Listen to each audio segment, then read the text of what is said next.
Hello my माध्यमिक warriors, welcome back to your atmosphere का lecture number 5। Lecture number 4 तक अच्छे से समझ में आया आई होप। तो लेक्चर नंबर 5 पे आते हैं। ये सारे टॉपिक्स आज हम लोग डिस्कस करेंगे। इसमें से ये वाला जो टॉपिक है ये एक्सट्रीमली इंपॉर्टेंट है, और ऐसा नहीं कि एक्सट्रीमली इंपॉर्टेंट है तो ये सारे इंपॉर्टेंट नहीं है। ये वाला लॉन्ग क्वेश्चन के लिए एक्सट्रीमली इंपॉर्टेंट बन जाता है।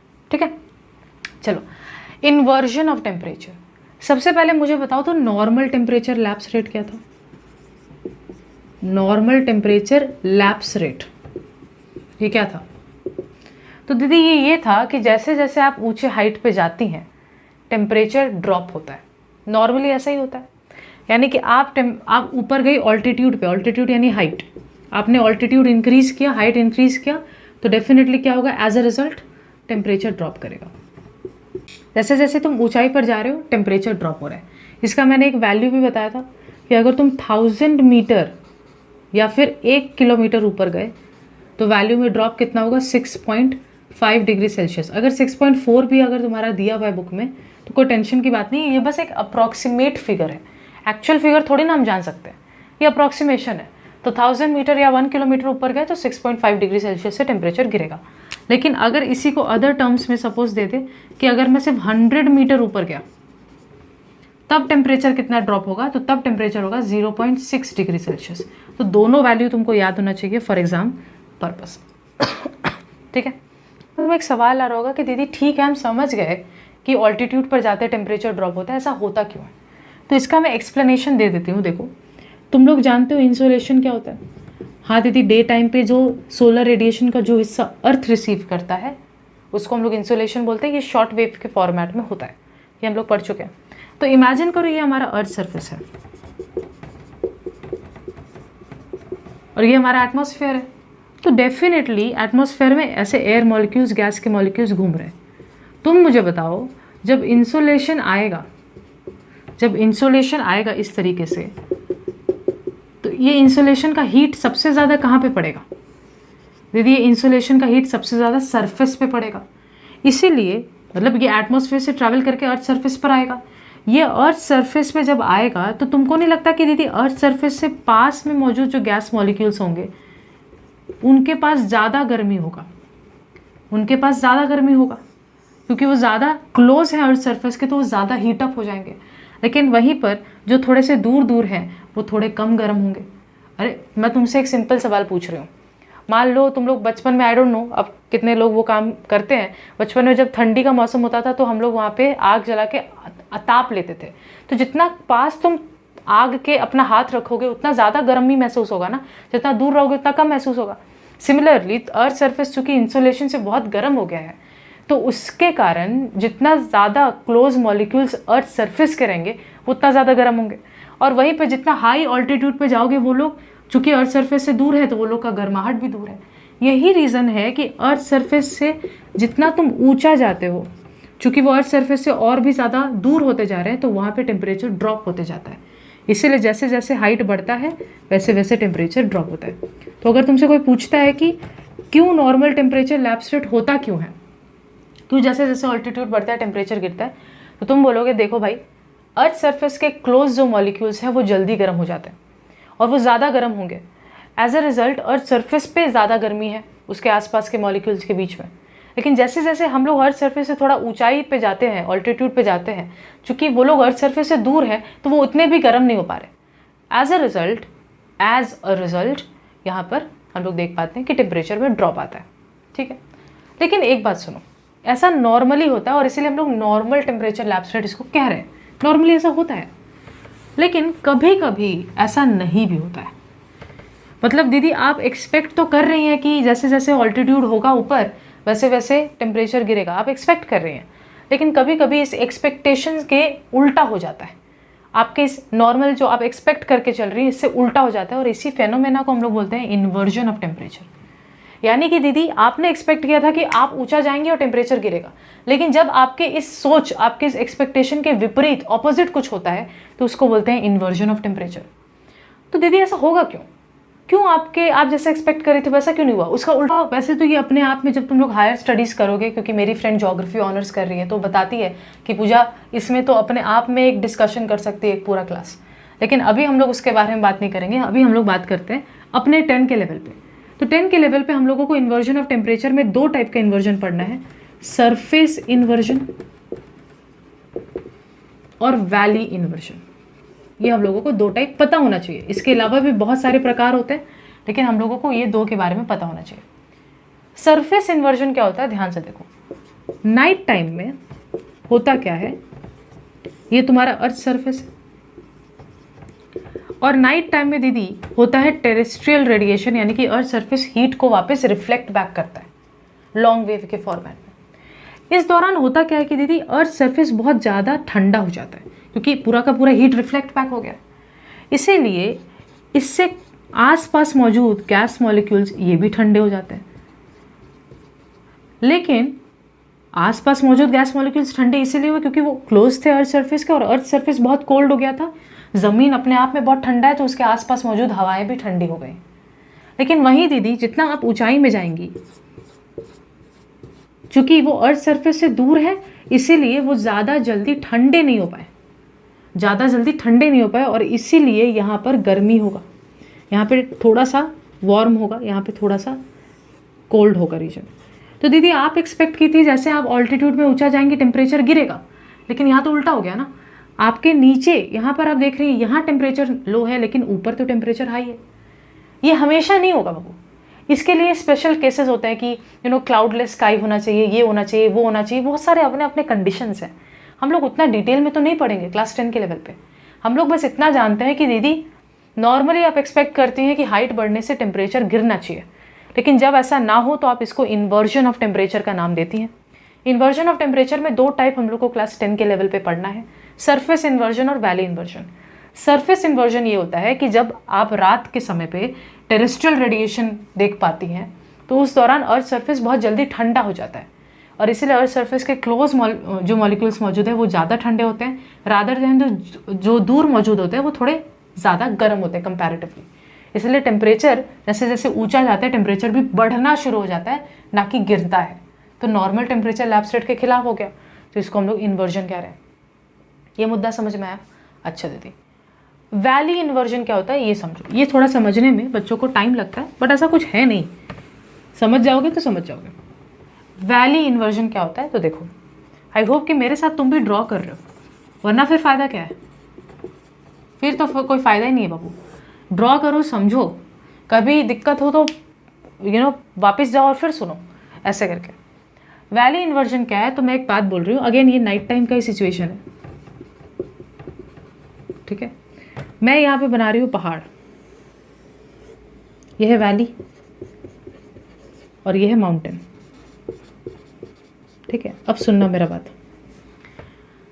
जब रात के समय अर्थ वापस रिफ्लेक्ट बैक करता है, अपना रेडिएशन को वापस छोड़ता है, तो देखो तुम बात करो, मान लो ये स्पेस है हमारा, ये जो है ना, ये बाउंड्री हमारा एक स्पेस है, मतलब इसके पार जाएंगे तो स्पेस आ जाएगा।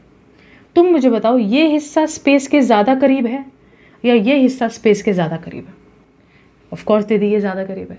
इसीलिए यहाँ ऑफ कोर्स दिन के वक्त जो इंसुलेशन आके इस पूरे हिस्से को गर्म किया होगा, इंसुलेशन दिन के वक्त आया, पूरा हिस्सा गर्म हुआ, लेकिन रात के वक्त जब टेरेस्ट्रियल रेडिएशन होगा तो दीदी ये वाला जो हिस्सा है ये बहुत जल्दी अपना रेडिएशन स्पेस में भेज देगा, क्योंकि ये तो क्लोज है, ऊंचा हाइट का, इसलिए स्पेस से क्लोज है तो जल्दी भेज दिया। लेकिन वैली में से जो रेडिएशन है उसको ट्रैवल करने में बहुत समय लगेगा, तो वो अपना हीट लूज करने में थोड़ा टाइम लेगा। तो यानी होगा क्या दीदी कि ये वाला जो हिस्सा है ये बहुत कोल्ड हो जाएगा, माउंटेन टॉप जो है वो फ्रीज होगा, बहुत टेम्परेचर लो होगा, लेकिन यहाँ पे टेम्परेचर हाई होगा, कंपैरेटिवली बोल रही हूँ। ऑफ कोर्स पहाड़ी इलाका है, टेम्परेचर इतना हाई नहीं होगा, लेकिन कंपैरिजन करेंगे तो यहाँ का टेम्परेचर ज़्यादा गर्म नज़र आएगा। बोलो ये बात सच है? हाँ दीदी ये बात तो सच है। अब सुनना मेरा बात, जब यहाँ पे टेम्परेचर हाई होगा यहाँ पे कंपैरेटिवली, तो तुम लोग जानते हो ना कि टेम्परेचर जब हाई होता है कंपैरेटिवली, क्योंकि ज़्यादा हीट रेडिएट हो नहीं पाया, तो टेम्परेचर इस इलाके से तो थोड़ा बहुत ज़्यादा ही है। तो दीदी जब टेम्परेचर हाई होता है तो गैस मॉलिक्यूल्स ना एक्सपैंड करते हैं। तुम ही बताओ, अगर मैं तुमको ज़्यादा गर्म इलाके में रखूँ तो गर्मी में हम लोग दूर दूर भागते हैं ना, हम गर्मी में बोलते हैं कि अरे यार चिपक के मत सो, दूर सो। हम लोग ऐसा बोलते हैं अपने भाई बहनों को कि अरे यार दूर दूर गर्मी में चिपको मत। यहाँ पे गैस मॉलिक्यूल्स भी अगर उनको गर्मी मिल रहा है तो वो भी दूर दूर फैल के रहेंगे, ये तो फिजिक्स के हम लोग बिहेवियर ऑफ गैसेज में भी पढ़ रहे हैं। तो एज अ रिजल्ट जब वो फैल जाएंगे तो डू यू नॉट थिंक कि वहाँ पे प्रेशर कम हो जाएगा गैस मॉलिक्यूल्स का? तुम मुझे बताओ, प्रेशर अगर नहीं समझ में आ रहा, आगे डिस्कशन है प्रेशर का, बहुत सुंदर हम लोग पढ़ेंगे उसको। लेकिन मुझे एक बात बताओ, ये जो गैस मॉलिक्यूल्स है वो कॉन्स्टेंटली मूव करते हैं ना, ऐसे खड़े थोड़ी ना है। ये गैस मॉलिक्यूल्स हमेशा एक रैपिड मोशन में होते हैं। तो 5 मॉलिक्यूल्स है और 5 मॉलिक्यूल्स हमेशा मान लो इस दीवार को ऐसे थप्पड़ मार रहे हैं, कोलाइड कर रहे हैं। लेकिन अगर गैस मॉलिक्यूल्स एक्सपैंड करेंगे तो यहाँ पे सिर्फ मान लो 2 ही बचे, तो 2 ही बचे तो सिर्फ वो 2 ही जन कोलाइड कर रहे होंगे। तो कंपैरेटिवली अब दीवार पर जोर कम लग रहा होगा ना। पहले 5 मॉलिक्यूल्स थे तो कंटेनर के दीवार पे बहुत ज़्यादा जोर लग रहा था, लेकिन अब अगर सिर्फ 2 ही मॉलिक्यूल्स बचेंगे तो कंटेनर की दीवार पे कम जोर लगेगा। मुद्दा ये है कि दीदी जब टेम्परेचर ज़्यादा होता है तो गैस मॉलिक्यूल्स एक्सपैंड करते हैं। एक्सपैंड करने के कारण चूंकि वो फैल गए हैं तो वो धरती पर कम फोर्स लगाते हैं, धरती पे वो कम बोझ नज़र आते हैं, इसीलिए प्रेशर कम हो जाता है। ये बात ज़रा ध्यान से सुन लो, ये आगे भी डिस्कस करेंगे। जब टेम्परेचर बढ़ता है तो गैस मॉलिक्यूल्स एक्सपैंड करते हैं। जब वो एक्सपैंड करते हैं, फैल जाते हैं, तो वो धरती पर कम बोझ क्रिएट करते हैं। तुम इमेजिन करो ऐसे 10 लोग चिपक के खड़े हो जाए तो रूम पे ज़्यादा दबाव होगा, लेकिन वहीं पे 10 लोग एकदम फैल फैल के खड़े हों तो फिर रूम पे कम दबाव लगेगा, इज़न्ट इट, उस पर्टिकुलर लोकेशन में। ठीक है, जैसे मैं बोल रही हूँ इस इतने हिस्से में 2 लोग खड़े हैं और इतने हिस्से में अगर 5 लोग खड़े हो जाए तो ऑफकोर्स अगर इतने हिस्से में चिपक के 5 लोग खड़े होंगे तो ज़्यादा फोर्स लगेगा, 2 लोग खड़े होंगे तो कम फोर्स लगेगा। सिमिलरली जब टेम्परेचर ज़्यादा होता है तो ये 5 लोग में से 3 बाहर चलेगा और सिर्फ 2 ही बचे, तो एज अ रिजल्ट वो फोर्स भी कम अप्लाई करेंगे। तो मुद्दा ये है, हमेशा ये याद रखना, आगे देखेंगे, आगे ये फिर से बात करेंगे, लेकिन टेम्परेचर और प्रेशर के बीच में इन्वर्स रिश्ता होता है। ये तो हम लोग भैया कर चुके हैं। यहाँ का टेम्परेचर कम है क्योंकि बहुत ज़्यादा ठंडा हो गया है, तो दीदी यहाँ का प्रेशर ज़रूर ज़्यादा रहा होगा। ठीक है, यहाँ पे दीदी टेम्परेचर ज़्यादा है, प्रेशर कम रहा होगा, यही होगा इन्वर्स रिश्ता। मुझे एक बात बताओ, प्रेशर ज़्यादा होने का मतलब क्या, कि यहाँ पे बहुत सारे मॉलिक्यूल्स हैं, ठंडी है ना भाई तो सबको चिपक के बैठे। यहाँ पे टेम्परेचर ज़्यादा है तो यहाँ कम मॉलिक्यूल्स हैं। तुम मुझे बताओ, हमेशा एक बैलेंस क्रिएट करने की कोशिश की जाती है। जब बैलेंस क्रिएट करने की कोशिश की जाती है तो होता क्या है, होता ये है दीदी कि जहाँ पे ज़्यादा चीज़ मौजूद है वो हमेशा कम की तरफ बढ़ता है। तो चूंकि यहाँ पे गैस मॉलिक्यूल्स बहुत ज़्यादा है क्योंकि चिपक के हैं, और यहाँ पे गैस मॉलिक्यूल्स फैल फैल के हैं, तो यहाँ पे कंपैरेटिवली इतने से हिस्से में गैस मॉलिक्यूल्स कम है, तो यहाँ से गैस मॉलिक्यूल्स नीचे ट्रैवल करना शुरू करेंगे। यानी कि वो बोलेंगे अब इंतज़ार नहीं होगा मुझसे, मैं नीचे जा रहा हूँ।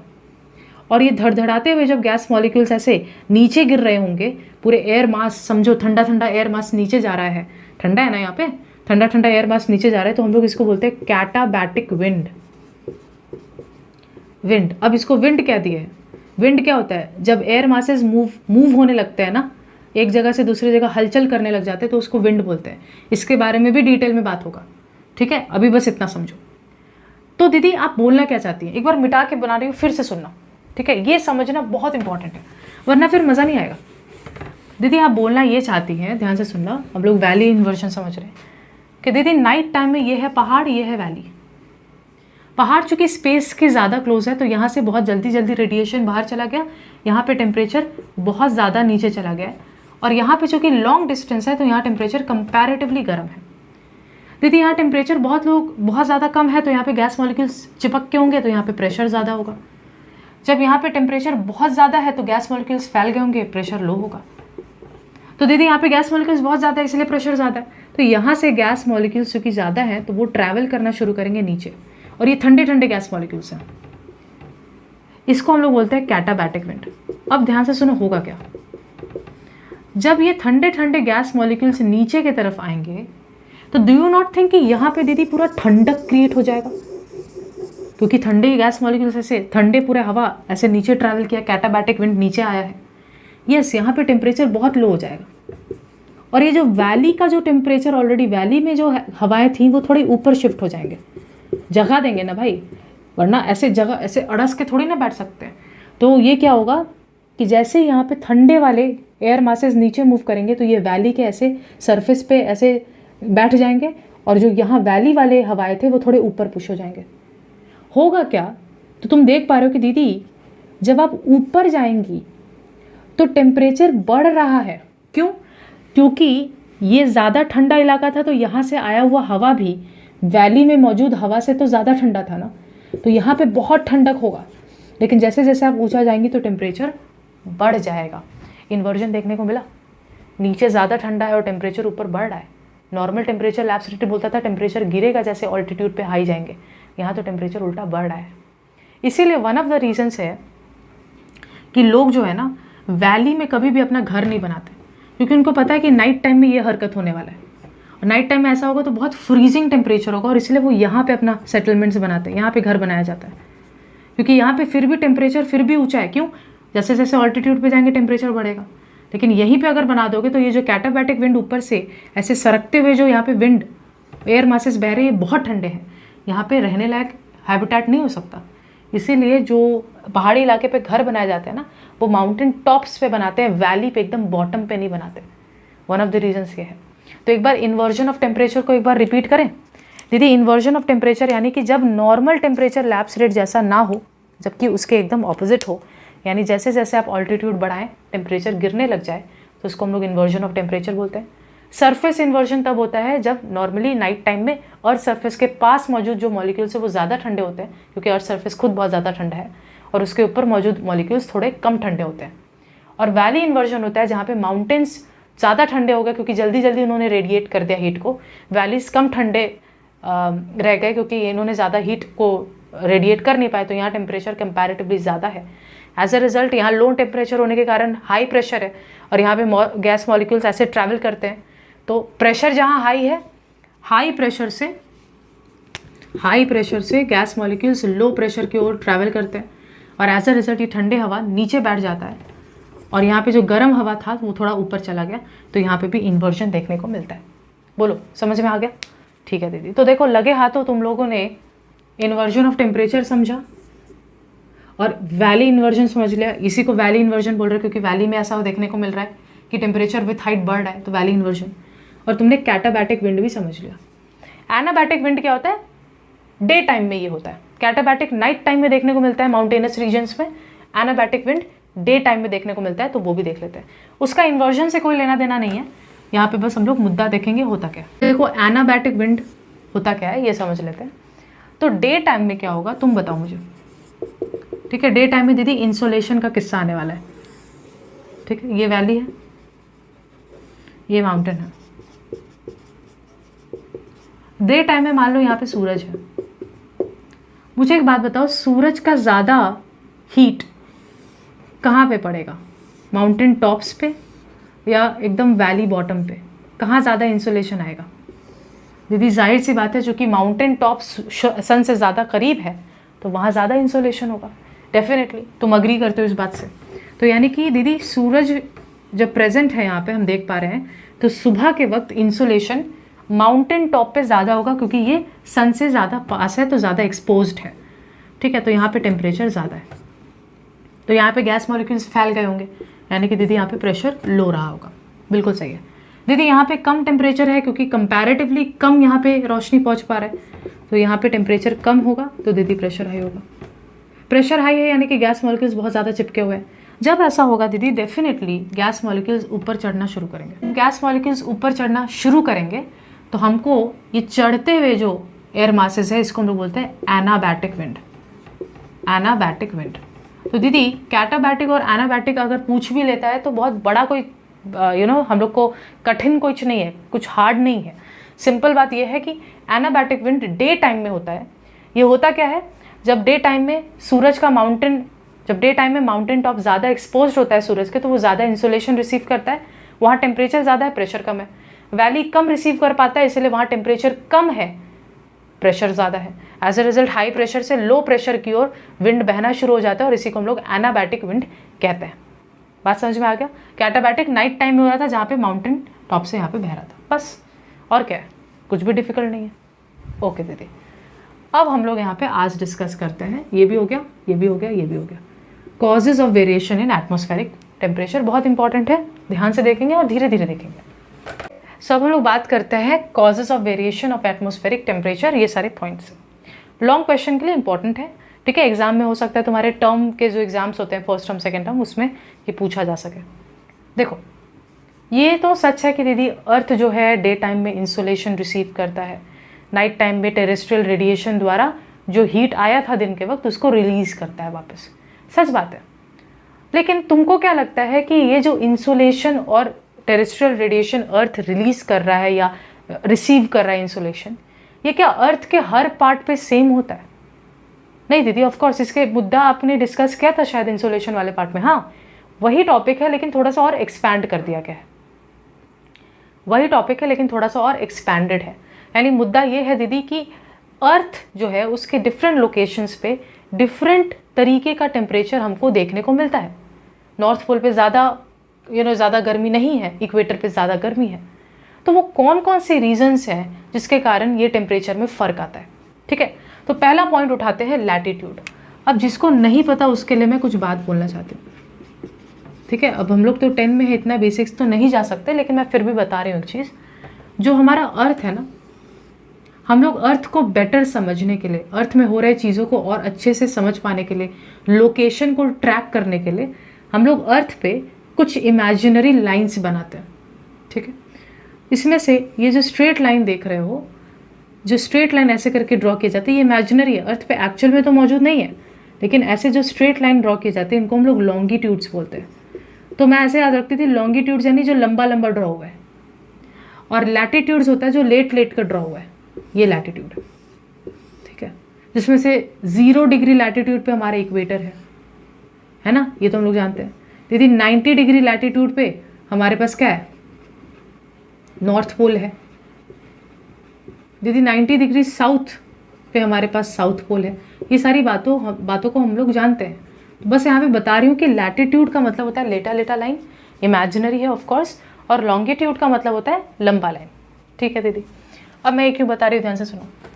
अब तुम लोग मुझे खुद ही बताओ कि ये हमारा प्यारा सा अर्थ है, इक्वेटर ये रहा, ये है नॉर्थ पोल 90 डिग्री नॉर्थ, ये हमारे पास साउथ पोल 90 डिग्री साउथ, ये हमारा सूरज है।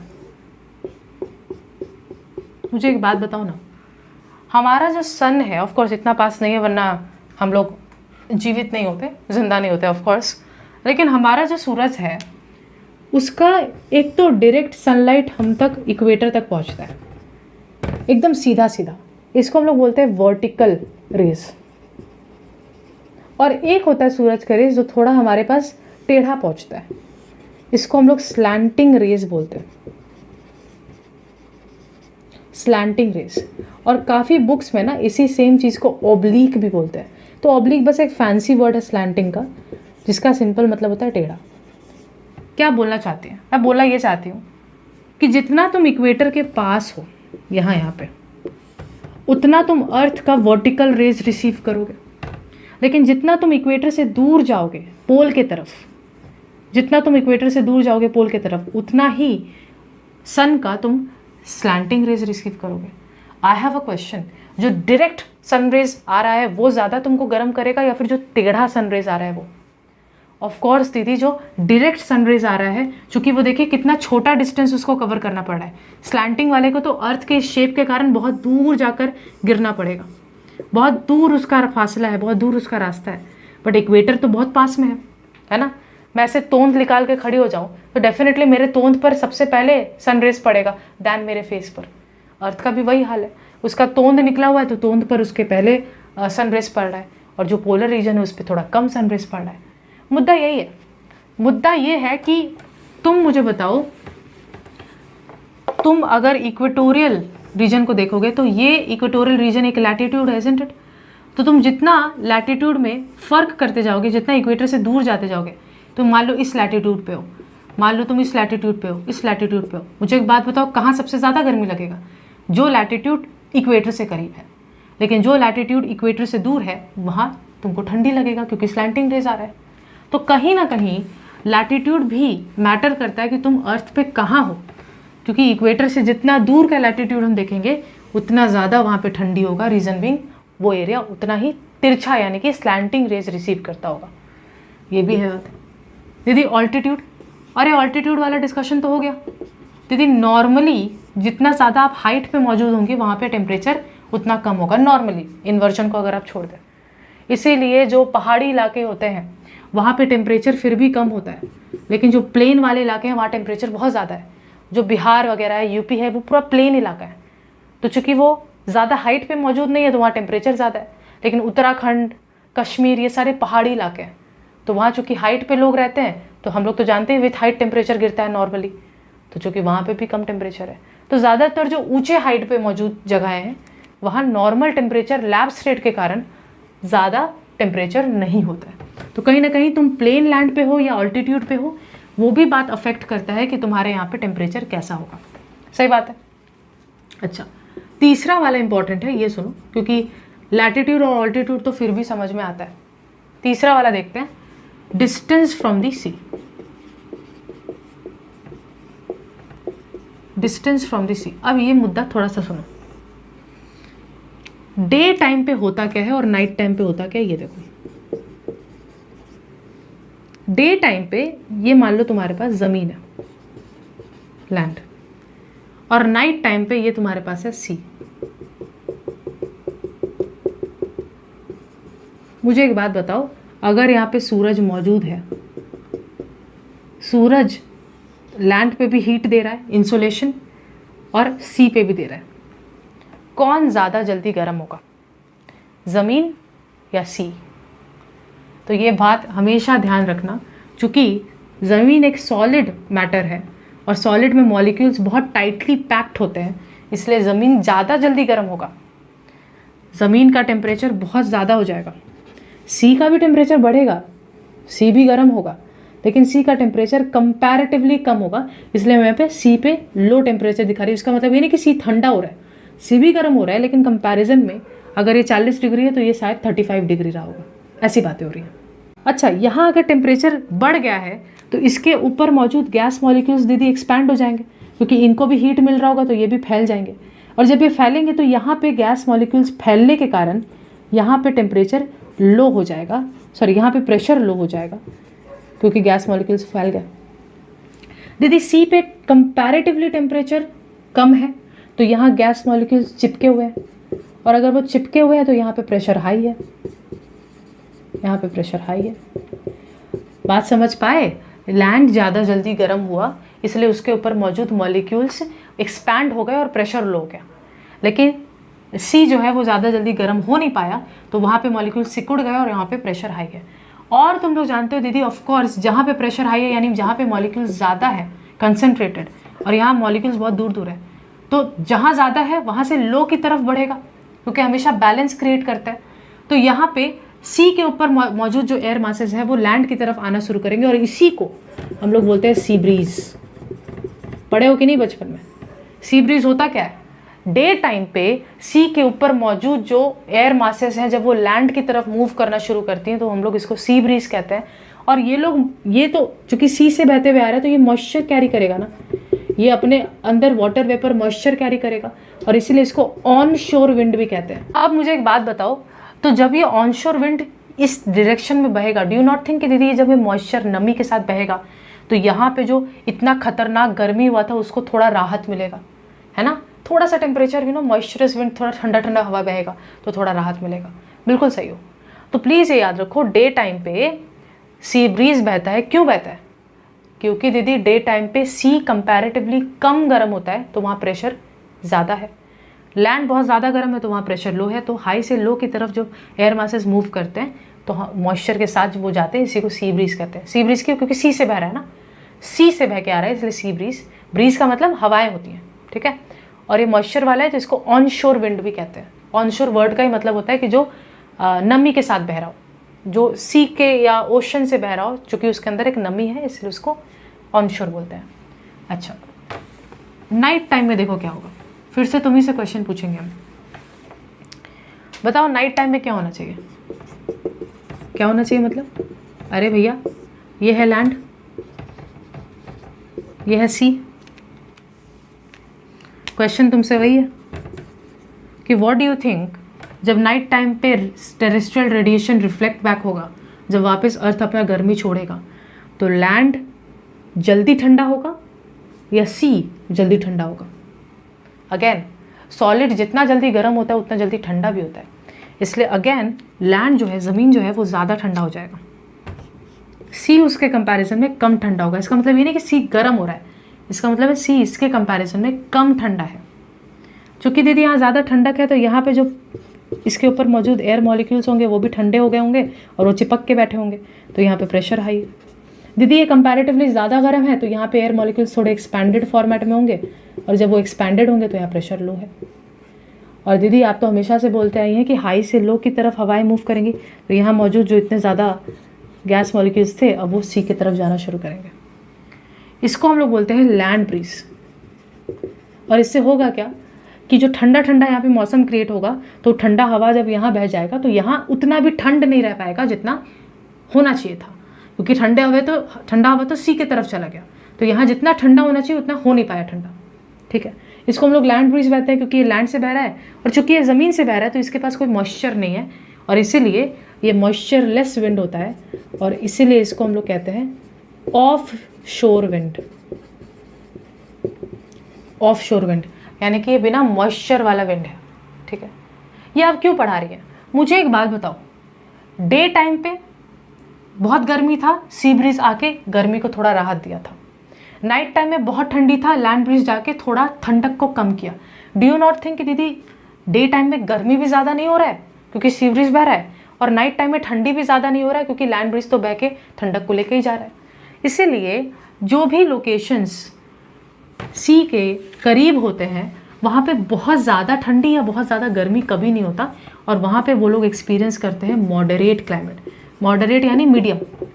जैसे कहते तो हम यही थे अब तक कोलकाता में कि चूँकि कोलकाता, तुम लोग अगर जानते हो कि इंडिया का ये लोकेशन है, कोलकाता अगर यहाँ तो यहाँ बे ऑफ बंगाल है, तो चूँकि कोलकाता बे ऑफ बंगाल के करीब है, कोस्टल इलाके में ही है लगभग, तो यहाँ पे ना तो ज़्यादा गर्मी होता है ना तो ज़्यादा ठंडी होता है। रीज़न बीइंग दिन के समय बे ऑफ बंगाल से सी ब्रीज जो बहता है वो ठंडक कर देता है, रात के समय ज़्यादा ठंडी हो नहीं पाता क्योंकि यहाँ पे जो ठंडक था वो सी की तरफ चला गया, है ना। तो ज़्यादातर जो कोस्टल इलाके होते हैं चूँकि वो सी से कम डिस्टेंस पे मौजूद होता है, तो वहाँ सी ब्रीज और लैंड ब्रीज बह पाता है और इसलिए मॉडरेट क्लाइमेट प्रिवेल करता है। लेकिन दीदी अगर आपका डिस्टेंस सी से बहुत कहीं अंदर है एकदम, अगर आप इंडिया का इमेजिन करें तो इंडिया का अगर आप बात करेंगी, इंडिया का अगर आप बात करें यहाँ दिल्ली का, तो दिल्ली तो यहाँ जो सी मौजूद है, यहाँ बे ऑफ बंगाल मौजूद है, इंडियन ओशन, दिल्ली तो बहुत अंदर हो गया, तो यहाँ पे सी ब्रीज इतना दूर थोड़ी नहीं, तो लोकल सी ब्रीज बहुत छोटे छोटे इलाके में ही बह पाते हैं, तो ये इतना दूर ट्रैवल नहीं कर पाएंगे। एज अ रिज़ल्ट जब यहाँ पे गर्मी होगा तो गर्माहट लेके जाने वाला भी कोई नहीं है, ठंडक होगा तो ठंडक भी लेके जाने वाला कोई नहीं है, तो गर्मी होगा तो बहुत गर्मी होगा, ठंडी होगा तो बहुत ठंडी होगा। इसीलिए जो ज़्यादा इंटीरियर में मौजूद होते हैं, कंटिनेंट के जो ज़्यादा भीतर मौजूद जो इलाके होते हैं, वहाँ पे एक्सट्रीम क्लाइमेट प्रिवेल करता है। और एक्सट्रीम का मतलब ये है कि गर्मी होगा तो बहुत भयंकर, ठंडी होगा तो बहुत भयंकर। दिल्ली का एग्जाम्पल ले लो ना, गर्मी तो बहुत भयंकर दिल्ली में, वही ठंडी इतना ज़्यादा कि भैया सहने लायक नहीं। तो ये हम लोग देख पाते हैं क्योंकि दिल्ली एकदम इंटीरियर में मौजूद है। तो कहीं ना कहीं तुम सी से कितने डिस्टेंस पे मौजूद हो वो बात भी इम्पैक्ट करता है कि तुम्हारा टेम्परेचर उस जगह का कैसा होगा। ठीक है, ओके दीदी। फिर आता है slope of the land. Slope का मतलब होता है ढलान। तो ये एक्चुअली तुम इतना डिटेल में भी समझ नहीं पाओगे, तो ये पॉइंट अगर नहीं भी समझ में आया 100% इट्स ओके, समझ में आ गया तो वेरी गुड, वेरी गुड। देखो तुम लोग जानते हो कि हम लोग के नॉर्थ में मौजूद है हिमालयस। ठीक है, मैं पूरा ड्रॉ तो नहीं कर रही हूँ, लेकिन तुम लोग जानते हो कि हमारे नॉर्थ में मौजूद है यहाँ पे हिमालयस। ठीक है, ये जो हिमालय है ये वाला हिस्सा, मान लो ऐसे करके अगर मैं देखूँ तो अगर ये हिमालय है, ये हिमालय, तो डेफिनेटली ये वाला हिस्सा हिमालय का नॉर्दर्न हिस्सा है। तुम लोग ये तो जानते हो, ये नॉर्थ होता है दीदी, ये साउथ होता है। तो दीदी हिमालय का ये वाला हिस्सा, मान लो ऐसे आप देख रही हैं, तो ये जो हिस्सा है हिमालय का ये वाला, ये नॉर्थ हिस्सा है और ये हिमालय का साउथ हिस्सा है। ठीक है, ये तुम लोग को पता है। अब मैं ये क्यों बता रही हूँ, तो मैं हिमालय को कुछ ऐसे ड्रॉ कर रही हूँ साइड व्यू से, ऐसे मान लो हिमालय, तो ये हिमालय का मान लो साउथ हिस्सा है। ठीक है, यहाँ पे यूपी बिहार सब कुछ है, और ये हिमालय का नॉर्थ हिस्सा है जहाँ पे चाइना शुरू हो जाता है। ठीक है, मुझे एक बात बताओ, अगर तुम लोग जानते हो ये इक्वेटर है, ये हम लोगों का इंडिया है, ठीक है। मुझे एक बात बताओ, अगर यहाँ हिमालय है तो हिमालय का साउथ वाला हिस्सा इक्वेटर के ज़्यादा करीब है या नॉर्थ वाला? अगर यहाँ हिमालय है भाई तो हिमालय का साउथ वाला हिस्सा, जैसे मैं इसको ड्रॉ कर रही हूँ, अगर यहाँ हिमालय यहाँ, तो हिमालय का ये साउथ वाला हिस्सा ज़्यादा इक्वेटर के करीब है या नॉर्थ वाला हिस्सा ज़्यादा इक्वेटर के करीब है? ऑफ कोर्स दीदी साउथ। इसीलिए जब सूरज होगा तो ज़्यादा वर्टिकल रेस कहाँ रिसीव होगा दीदी? साउथ वाले हिस्से को ज़्यादा होगा, नॉर्थ की तरफ जाते जाते थोड़ा सा स्लैंटिंग हो जाएगा रेस। इसीलिए होता क्या है, इसीलिए हम लोग देख पाते हैं कि हिमालय का साउदर्न वाला हिस्सा कंपैरेटिवली ज़्यादा गर्म है, ठीक है, और नॉर्दर्न वाला हिस्सा कंपैरेटिवली कम गर्म है। क्योंकि इमेजिन करो जब सूरज ऐसे आएगा तो सूरज इस साउथ वाले हिस्से को डायरेक्टली ज़्यादा गर्म करे, लेकिन इस नॉर्थ तक इतना ज़्यादा गर्माहट वो पहुंचा नहीं पाएगा, स्लैंटिंग तरीके से जाएगा। तो अगर ये प्लेन होता, तो इमेजिन करो प्लेन होता तो फिर ये डायरेक्टली ऐसे पड़ता, लेकिन बिकॉज ये स्लोप है, बिकॉज ये ढलान है, it is because of that कि ढलान के कारण, और हिमालय छोटा मोटा पहाड़ी थोड़ी ना, इतने मीटर्स तक ऊंचा है, तो ये काफ़ी ज़्यादा हीट को ब्लॉक कर लेता है। इसीलिए काफ़ी बार हम देखते हैं कि पहाड़ों के नोटिस किया हम लोगों ने कि एक हिस्सा बहुत ज़्यादा ठंडा हो जाता है और एक हिस्सा बहुत गर्म होता है। रीज़न बीइंग वो ब्लॉक करने का काम करता है। प्लेन होता तो इवनली स्प्रेड हो जाता, इक्वली स्प्रेड हो जाता। वो एक स्लोप है, इसलिए एक हिस्सा ज़्यादा सोलर रेडिएशन को रिसीव कर रहा है और एक हिस्सा कम इंसोलेशन को रिसीव करता है। ये एक मुद्दा है, नहीं समझ में आया it's okay, you can skip also, लेकिन समझ में आ गया तो वेरी गुड। बात करें क्लाउड कवर का। अब तुम लोग मुझे बताओ कि अगर डे टाइम पे, दिन के वक्त क्लाउडलेस स्काई हो, क्लाउडलेस यानी कि बिल्कुल ही एकदम बादल ना हो, तो सूरज का इंसोलेशन डायरेक्टली रिसीव होगा। और दीदी क्लाउडलेस स्काई अगर डे टाइम पे हुआ यानी कि इंसोलेशन ज़्यादा रिसीव होगा, और अगर इंसोलेशन ज़्यादा रिसीव होगा दीदी डेफिनेटली टेम्परेचर ज़्यादा होगा। सही बात है दीदी। वहीं पे अगर डे टाइम पे क्लाउडी स्काई हो, बादल छाए हो, तो दीदी जब बादल छाए होंगे तो इंसोलेशन कम रिसीव होगा, सूरज का गर्मी कम रिसीव होगा, और जब वो कम रिसीव होगा तो टेम्परेचर कम होगा। इसलिए देखते हो जब एकदम कड़क धूप निकलता है, एकदम बादल नहीं होते, कितना ज़्यादा वो मतलब सह नहीं पाते, इतना ज़्यादा गर्मी होता है। रीज़न बीइंग बहुत ज़्यादा इंसोलेशन अर्थ पे आ रहा है, ठीक है। और जब क्लाउडी स्काई होता है तो फिर कम इंसोलेशन आता है, तो कंपैरेटिवली गर्मी भी कम होता है। लेकिन वहीं पे दीदी नाइट टाइम में आप देखिए, नाइट टाइम में अगर दीदी क्लाउडलेस नाइट हुआ है ना, क्लाउडलेस स्काई हो नाइट टाइम में, रात के वक्त, तो दीदी एकदम क्लाउड नहीं है, तो जब जो हीट दिन के वक्त आया था जब उसको रिलीज होना होगा तो कोई बैरियर नहीं है, कोई बादल नहीं है रोकने के लिए, तो आराम से हीट वापस चला गया। तो आराम से जब हीट वापस चला जाएगा तो अर्थ ठंडा हो जाएगा। इसीलिए नाइट टाइम में जब क्लाउडलेस स्काई होता है तो टेरेस्ट्रियल रेडिएशन बहुत ज़्यादा आराम से अपना रिलीज कर देता है, जिसके कारण टेम्परेचर ड्रॉप हो जाता है। तो एक बात नोटिस कर पा रहे हो, डे टाइम पे क्लाउडलेस रहना टेम्परेचर बढ़ाता है क्योंकि ज़्यादा इंसोलेशन आ रहा है, जबकि नाइट टाइम में क्लाउडलेस रहना इसका मतलब ज़्यादा रिफ्लेक्शन हो गया, टेम्परेचर ड्रॉप हो जाएगा। लेकिन नाइट टाइम पे दीदी क्लाउडी अगर नाइट हुआ तो बादल वाला, तो अगर क्लाउडी स्काई होगा तो टेरेस्ट्रियल रेडिएशन ब्लॉक होगा, बहुत बादल घिरे होंगे तो ज़्यादा रिफ्लेक्शन नहीं हो पाएगा वापस, और ज़्यादा रिफ्लेक्शन नहीं हो पाया इसका मतलब दीदी क्या, इसका मतलब दीदी टेम्परेचर बढ़ जाएगा, है ना। ज़्यादा अर्थ रिफ्लेक्ट बैक नहीं कर पाएगा तो टेम्परेचर बढ़ जाएगा। इसलिए तुम लोग नोटिस करोगे ना, बहुत लोग ये बोलते हैं, और मैं तुम लोग भी उनको समझाना ज़रा कि बीच में क्या हो रहा था। अभी चलो बारिश वारिश हुआ थोड़ा सा, अभी मैं अप्रैल 25 को वीडियो बना रही हूँ, आज तकरीबन 2-3 दिन पहले बारिश हुआ, मौसम थोड़ा ठीक है। बीच में तो हीट वेव्स का जो पूरा एकदम बवंडर छाया था भाई, बोलने लायक नहीं था। लेकिन हो क्या रहा था, दिन के वक्त क्लाउडलेस स्काई था तो बहुत ज़्यादा इंसोलेशन आ जाता था, और रात के वक्त बादल छा जाते थे, तो वो जो इंसोलेशन दिन के वक्त आया वो रिफ्लेक्ट बैक नहीं हो पाता था। तो रात के वक्त चूंकि बादल छा गए तो वो अर्थ को और गर्म करता था और अगले दिन और गर्म लगता था, क्योंकि हीट ट्रैप हो गया ना। तो ये बात समझ के रखना कि डे टाइम पे जब क्लाउडलेस स्काई होता है तो ज़्यादा इंसोलेशन आता है, टेम्परेचर बढ़ता है। लेकिन नाइट टाइम में अगर क्लाउडलेस स्काई होता है तो ज़्यादा रिफ्लेक्शन हो जाता है, टेम्परेचर जो है वो गिर जाता है। वहीं डे टाइम पे अगर क्लाउडी स्काई है तो कम इंसोलेशन आएगा, टेम्परेचर कम होगा। नाइट टाइम में क्लाउडी स्काई होगा तो हीट ज़्यादा ट्रैप हो जाएगा और टेम्परेचर बढ़ जाएगा। आई होप ये तुम समझ पाए। अब हम लोग बात कर रहे हैं नेचुरल वेजिटेशन का। नेचुरल वेजिटेशन का मतलब होता है पेड़ पौधे वगैरह। अब मुझे एक बात बताओ, अगर बहुत ज़्यादा बड़े बड़े पेड़ उगे होंगे, पेड़ अगर तुम लोग देखते हो अमेज़न फॉरेस्ट में इतने लंबे लंबे पेड़ होते हैं, पूरे एकदम घने जंगल होते हैं, तो उन जंगलों में बहुत कम गर्मी होता है। रीज़न बीइंग इतने घनापन है कि सूरज का इंसोलेशन पूरे के पूरे फ्लोर तक पहुंच ही नहीं पाता है, सिर्फ ऊपर ऊपर पेड़ों को गर्मी देकर ही ख़त्म हो जाता है, रात आ जाता है। क्यों? क्योंकि इतना ज़्यादा घनापन है कि वो इतना सूरज का रोशनी पहुंच ही नहीं पाता। तुम लोग आई डोंट नो कितने लोग मैन वर्सेस वाइल्ड देखा करते थे, मैं तो बहुत देखती थी। तो इन घने जंगलों में जाता था और वो दिन के वक्त भी दोपहर के 2 बजे या 3 बजे भी इतना ज़्यादा अंधेरा होता था। रीज़न बीइंग सूरज का इंसोलेशन पहुंच ही नहीं रहा, लाइट पहुंच ही नहीं पा रहा, इतना घनापन है। तो जहाँ पे वेजिटेशन ज़्यादा है, घनापन ज़्यादा है, वहाँ पे डेफिनेटली टेम्परेचर कम होगा क्योंकि इंसोलेशन ज़्यादा सरफेस तक नहीं पहुँच पाएगा।